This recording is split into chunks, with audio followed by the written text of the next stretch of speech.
Assalamualaikum warahmatullahi wabarakatuh. Alhamdulillahi rabbil alamin. Hamdan katsiran tayyiban mubarakan fih ala kulli hal.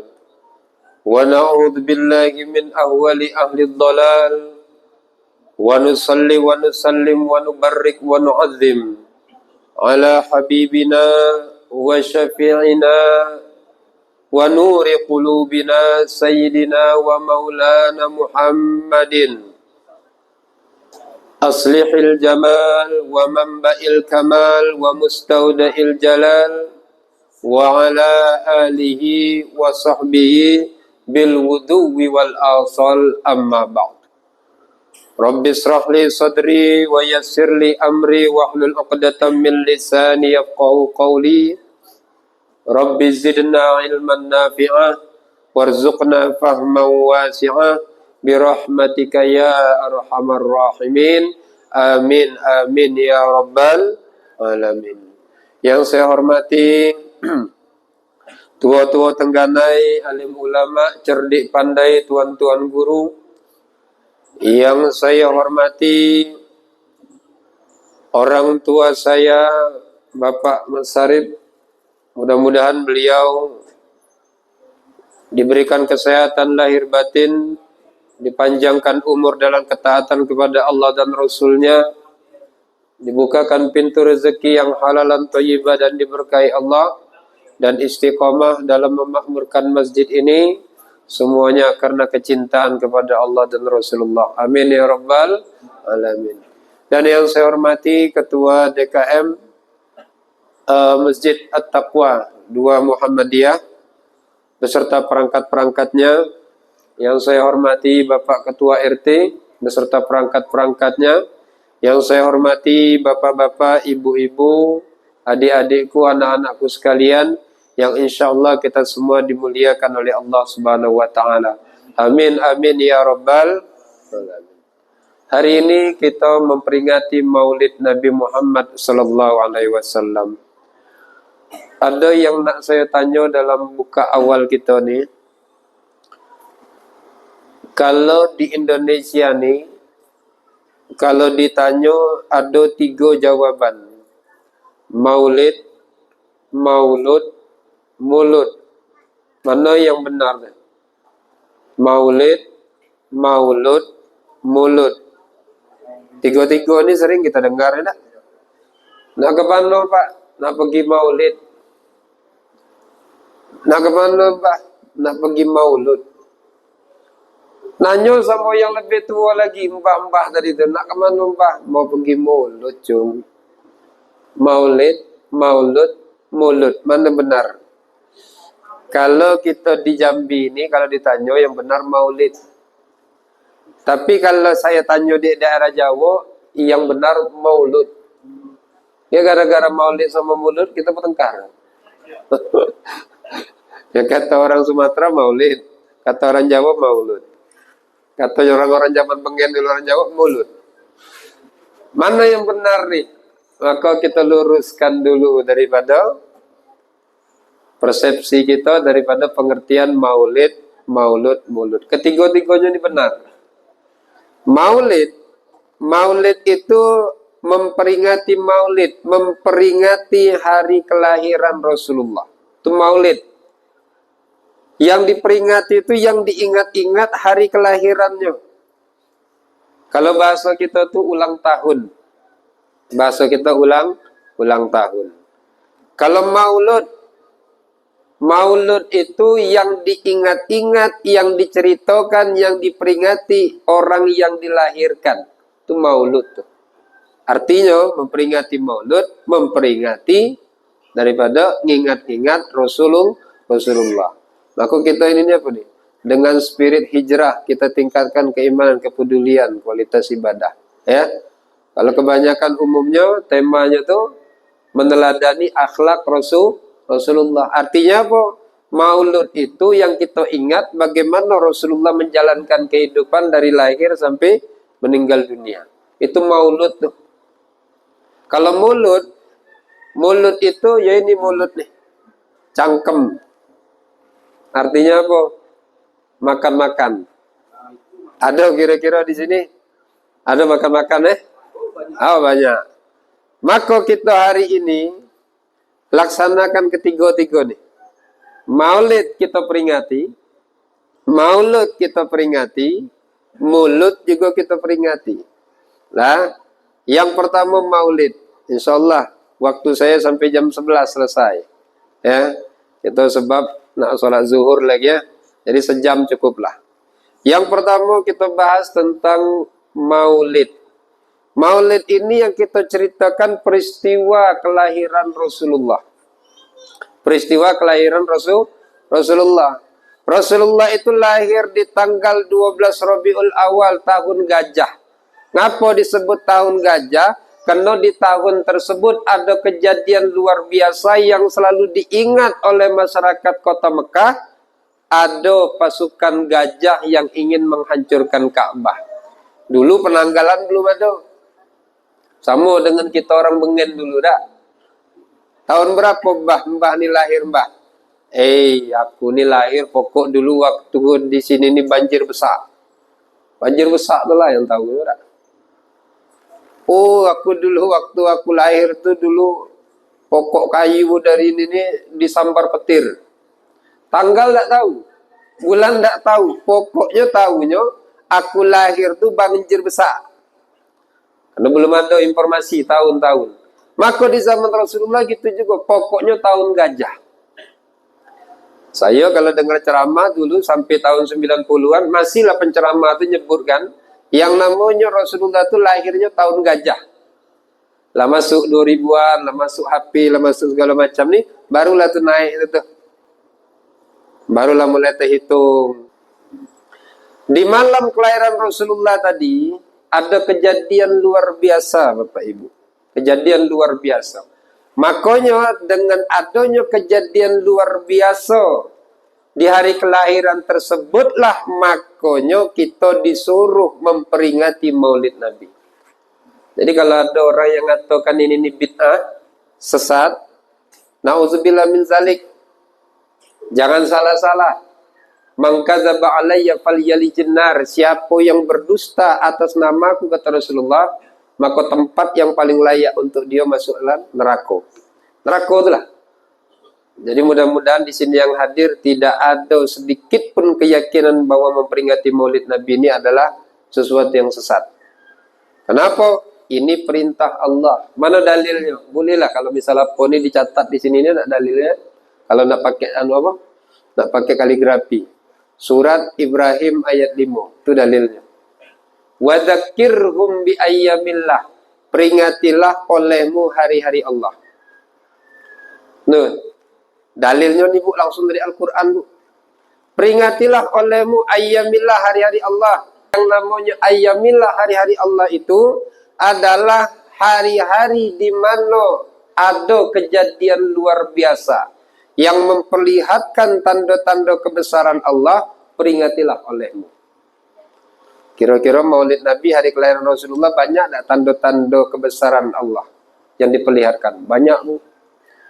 Di malam kelahiran tersebut, kota Mekah yang gelap gulita di malam hari tiba-tiba terang benderang malam itu. Terang benderang. Tiba-tiba di malam itu juga setan iblis heboh. Setan lagi nak mencari berita di langit. Tiba-tiba ada panah api yang memanah menghalangi setan tadi itu untuk menerima berita dari langit. Dicarilah tadi itu penyebabnya. Ngapu nih heboh, ngelapor ke iblis. Ya iblis, nah ngelapor ini kami tidak bisa lagi ini nih menerima ataupun mencuri berita dari langit. Ngapu? Karena sudah dijaga oleh panah-panah api. Apa pula ini? Apa penyebabnya? Coba cari tahu. Nyebarlah setan-setan tadi itu, kroni-kroni iblis tadi. Rupanya dari atas kejauhan langit tadi ditengok rupanya di bumi itu ada cahaya menembus ke langit, tembus saking terangnya. dicari tahulah. Setan tadi cari tahu di mana titik cahaya tadi, rupanya dari satu buah rumah, yaitu rumah Siti Aminah, ibunya Rasulullah. Cahaya itu apa? Itulah nur Nabi Muhammad yang lahir pada malam hari itu, keluar dari rahim seorang ibu yang namanya Aminah. Cahaya tersebut langsung menembus langit, menerangi alam semesta. Itulah yang namanya Rasulullah rahmatan lil alamin. Tuh, kejadian luar biasa, terang benderang. Yang kedua, Rasulullah dilahirkan tadi, Bu, tidak sama dengan kita, Pak. Rasulullah itu lahir, mohon maaf, bukan dari lubang kemaluan daripada Siti Aminah. Rasulullah itu dilahirkan dibelah di sininya, Bu. Ada riwayat di atas daripada kemaluan, di bawah pusar. Itu yang dibelah. Rasulullah lahir di situ. Riwayat lain di bawah tulang rusuk kiri, dibelah di situ, dioperasi namanya. Tapi yang operasinya bukan dokter, dak. Ya, bukan dokter sekarang nih. Kalau bahasa kita sekarang itu namanya sesar. Ngapa kok Rasulullah tidak melalui daripada, mohon maaf, tempat buang hajat? Dak, kenapa? Allah memuliakan Rasulullah. Itu kelahiran luar biasa. Lalu yang ketiga, kejadian luar biasanya Rasulullah itu lahirlah sudah khitan, lah sudah bersunat. Rasulullah itu lahirlah bersunat. Kalau kita ada tak kira-kira lahirlah bersunat? Kalau kita ini lahirlah bersunat semua, bangkrut kaget mantri ya. Tak ada lagi orang bersunat, ada. Rasulullah tidak bersunat. Ngapa kok Allah melahirkan daripada Rasulullah sudah bersunat? Karena Allah menjaga kehormatan kemaluan Rasulullah. Tuh, manusia paling mulia. Itu kejadian pada diri Rasulullah. Kemudian Rasulullah juga dari mulai kandungan sampai lahir tidak pernah membebani emaknya. Tidak pernah buat susah Siti Aminah. Siti Aminah di satu riwayat dikatakan Siti Aminah tidak pernah yang namanya ngidam. Kalau kita, Bu, gawe ngidam terus. Ya, lahir belum nyusai bapak sudah. Ada, bapak lagi nak tidur malam-malam disuruhnya cari mangga. Mangga muda pula, musim laida. Ada, lah sudah diambil tadi mangga tadi itu, lah dapat mangga tadi. Nah, ini ambil mangga adik. Tak mau pula makan, kenapa? Yang ambil mangga tadi bukanlah laki tadi itu, dia nyuruh orang. Aku maunya laki anu mangga ini dari abang, bang. Carilah pula. Manjatlah lakinya tadi itu. Lah manjat tadi tengah malam pula, manjat. Lagi manjat dipekik sama orang maling, kata orang. Lah turun pula ngadu ke Pak RT. Pak RT tolonglah Pak RT, ya kan bini aku nih ngidam, aku manjat dikata orang sangka maling. Pak RT dampingi aku lah. Segitunya. Lah sudah dapat mangga tadi itu, balik-balik dikasih ke bini tadi itu. Apa kata bini tadi itu? Cuman diciumnya bela mangga tuh. Ndak kau makan dek, ndak, cuman untuk nyium be. Menyusahkan gitu ya. Tapi Rasulullah dari mulai ngidam sampai lahir tidak ada Rasulullah memberatkan ibunya Siti Aminah ngidam tidak. Bu, saya nak nanya sama ibu, Bu. Kalau orang hamil tuh berat Bu? Berat. Kalau saya dengar cerita orang tuh kayak gendong apa? Kelapo ya. Berat ya? Berat. Saya kan tidak pernah hamil ya Bu ya, maka saya tanya sama ibu. Ada? Sebab dalam riwayat itu Siti Aminah tidak pernah merasa berat, tidak pernah merasa keberatan, kayak orang biasa nih lah. Itulah rahmatan lil alamin. Pada waktu malam kelahiran Rasulullah tadi keluar dalam keadaan dibelah, bukan melalui kemaluan. Itu kejadian luar biasa. Maka ini kita peringati. Saya tanya sama ibu lah. Kalau bapak-bapak ini kaget lah ya. Bu, saya nak nanya nih. Memperingati ulang tahun haram apa boleh? Peringati ulang tahun haram apa boleh? Di sini ada memperingati ulang tahun. Kalau anak ulang tahun di sini ada. Haram apa boleh? Kan di YouTube banyak tuh ngaramkan tak? Ngaramkan tak? Saya tanya lagi tuh. Tiup lilin haram apa boleh? Tiup lilin haram apa boleh? Haram. Tiup lilin haram. Sepakat ya? Tiup lilin haram. Ya Pak ya, sepakat ya? Tiup lilin itu haram. Jadi kalau kaget malam kira-kira mati lampu, ibu hidupi lilin, tidak usah ditiup ya. Haram. Jadi kayak mana matikannya? Ditepuk ya. Maka kita ngaji ini, nak ngaji jangan setengah-setengah. Ya.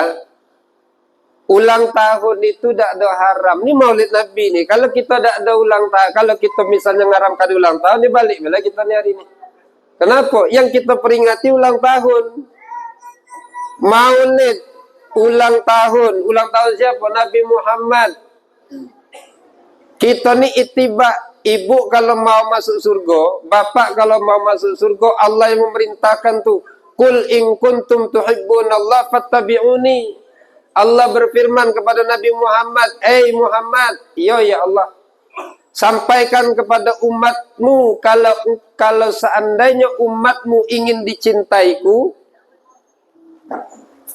fattabi'uni, ikuti daripada dirimu. Jadi kita nih Pak, kalau mau dicintai Allah, kita ikuti Nabi Muhammad. Maka Nabi Muhammad ini memperingati ulang tahun. Mana dalilnya? Nabi Muhammad ditanya, ya Rasulullah, ngapo engkau puasa di hari Senin? Ngapo engkau puasa hari Senin ya Rasulullah? Kata Rasulullah, zaka yaumu wulidtu, karena hari Senin itu adalah hari kelahiranku. Makanya Nabi Muhammad memperingati hari kelahirannya. Cuman Nabi Muhammad memperingatinya dengan berpuasa. Telah puasa, tidak telah puasa kami Ustaz, sudah. Kita ada duit, beli makanan, undang orang, sodakoh namanya. Itu acara ulang tahun tadi itu. Tidak telah kami Ustaz, duit tidak ada, jangankan untuk undang orang makan, awak makan DWP susah. Sudah di hari kelahiran kita puasa tidak telah, ngundang orang makan tidak telah. Sudah kita ambil amalan lain, baca Quran, banyak zikir. Apa niatnya? La in syakartum la azidannakum wa la in kafartum inna adzabi lasyadid. Niat kita tadi memperingati hari kelahiran untuk bersyukur kepada Allah atas nikmat daripada hidup yang Allah berikan. Jadi peringatan Maulid Nabi ini adalah ittiba kepada Rasulullah. Karena Rasulullah memperingati hari kelahirannya. Nah, mari kita memperingati hari kelahiran Rasulullah, buktikan kecintaan kita kepada Rasulullah. Yang pertama, dengan kita menyebut-nyebut nama Rasulullah. Mari kita buka dengan sholawat rame-rame Bapak Ibu. Mudah-mudahan Rasulullah hadir. Rasulullah hadir di tempat ini. Kenapa? Di saat sholawat dibacakan, Allah izinkan Rasulullah hadir di tempat yang bersolawat. Makanya kalau misalnya mohon maaf, tapi alhamdulillah di sini tidak ada ya, tidak ada ya. Maka saat kita bersolawat, Rasulullah hadir, jangan ada tindakan-tindakan yang dibenci Rasulullah. Salah satunya ngerokok. Ya lagi awak tadi itu solawatan, Rasulullah hadir, tiba-tiba nengok ada orang ngerokok, lari Rasulullah. Alhamdulillah di sini tidak ada rokok ya. Ya, tapi kalau nak ngerokok tidak jadi masalah ya. Tapi pada waktu sholawat jangan kita ngerokok karena Rasulullah hadir. Makanya pada waktu kita sholawat adanya disunahkan kita berdiri Pak. Sunahkan kita berdiri itu. Kenapa? Karena pada waktu kita bersolawat Rasulullah hadir. Maka kita menghormati Rasulullah hadir. Tadi kita berdiri. Kita kalau Pak Gubernur datang kita berdiri. Saya yakin lah kalau kira-kira ada Pak Gubernur nih Pak datang sini. Oh berdiri semua nih. Diperintahkan tidaklah berdiri semua. Saking apa? Saking kita menghormati, memuliakan Pak Gubernur. Saya tanya nih, mana yang lebih mulia Pak Gubernur sama Rasulullah? Rasulullah. Maka lebih layaklah Rasulullah pada waktu kita bersolawat tadi itu memuliakan Rasulullah. Salah satunya dengan berdiri ya.